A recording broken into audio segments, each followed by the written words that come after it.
Hello everybody, this is John Hardy back in the studio, which is just a fantastic thing to do. And with me in the studio is Michael. Hello Michael. How are you, John? I'm really well. I'm glad I'm back on your show. It's great to have you on the show, Michael.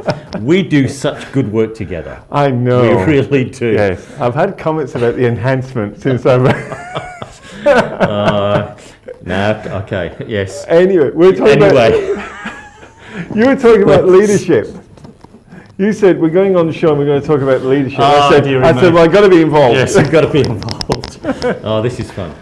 It really is great to be back in the studio, and it really is great that we can actually talk about this topic of leadership. And of course, in the short time I'm going to be with you today, we can't cover it all. No. But what I want to do is take you through some elements of leadership, and what I'm currently doing with some of my clients, having that conversation. And I was thinking about it. I like to be current, and the fascinating thing is, working with clients every day gives you new content and gives you new insights about what's really going on in the life of leaders and the life of business owners and operators. And I'm thinking, just let it flow naturally out of the world in which I am, because that's the world in which business people are, and they're struggling with the same kind of questions that I work with my clients with every single day at times, and every single week. So yesterday I had a great 4 sessions with clients. It was just powerful. Everyone unique, everyone different, everyone wrestling with different sets of dynamics. And I'm dealing particularly with some of my clients with the question of leadership. So what I did last year was I used Harrison Profile to profile a whole bunch of senior leaders in a school. Okay. And assessed where they were with the dynamic of challenging them about capacity, which we'll probably talk about that next week, because I'm working with them this week particularly in that space. So I've a little bit more insight about where they're thinking. Some of them I've got to handle, some of them haven't. So I describe capacity as the weight that you carry in leadership. So that's why I want to do leadership first, about what they're learning. And so that was the end of last year, so 2016. The end of 2017, I've been working with them the whole of the year, and it really is the fourth quarter dynamic, bringing it all together and helping them see their growth and their development as leaders, and asking the question about how are we, from one year to the next year, how are we growing as leaders? And so, like for me, next week, I will be in Melbourne studying coaching, doing through a 2-day intensive, studying particularly five pillars of leadership, which is really interesting. So I'm going to be challenging myself to grow and develop to a greater level of competency. And so this is the dynamic of, I want to ask you as a business owner and business operator, what are you doing about leadership, and what do you actually understand about leadership and about how you go about leadership?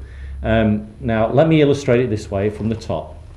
John Maxwell illustrates it this way. I'm stealing his story. He says, if you go out and climbing a mountain and you look behind you and nobody's following you, it's not leadership. It's just you've gone out for a long walk.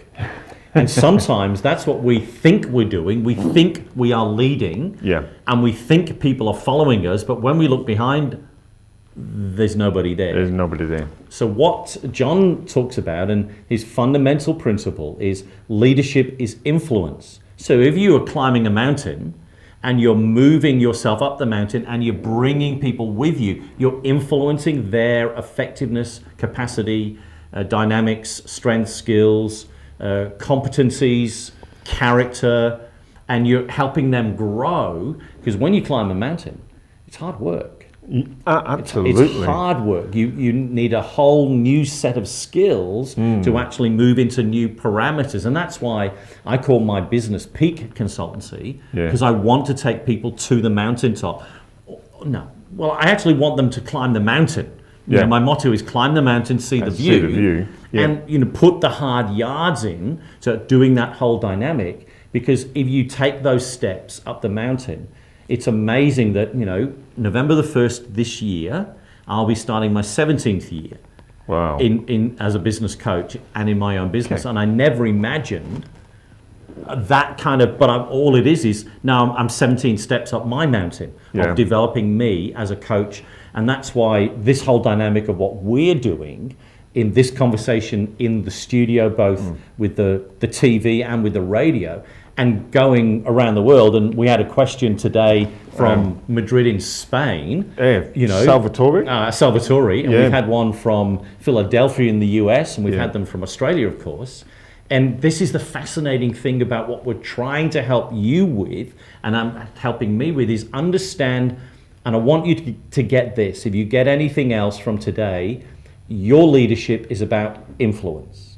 And you've got to ask yourself the question, are you climbing the mountain and going for a long walk, or are you taking your people with you, your business with you, your family with you, your suppliers with you, your stakeholders with you, your community with you? Who are you taking with you on this amazing journey of being a leader of influence? Because it's amazing what we actually can do when we put our hearts and minds into this, and we can actually cast a bigger shadow of influence and effect in the world in which we are than I believe this, Michael, with all my heart, more than we can ever imagine or dream of.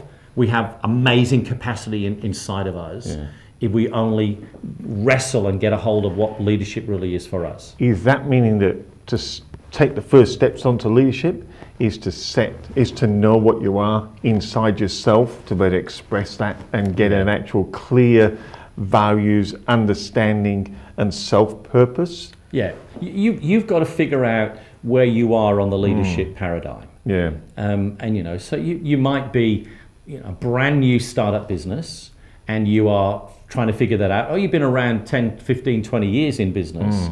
But here's the challenge.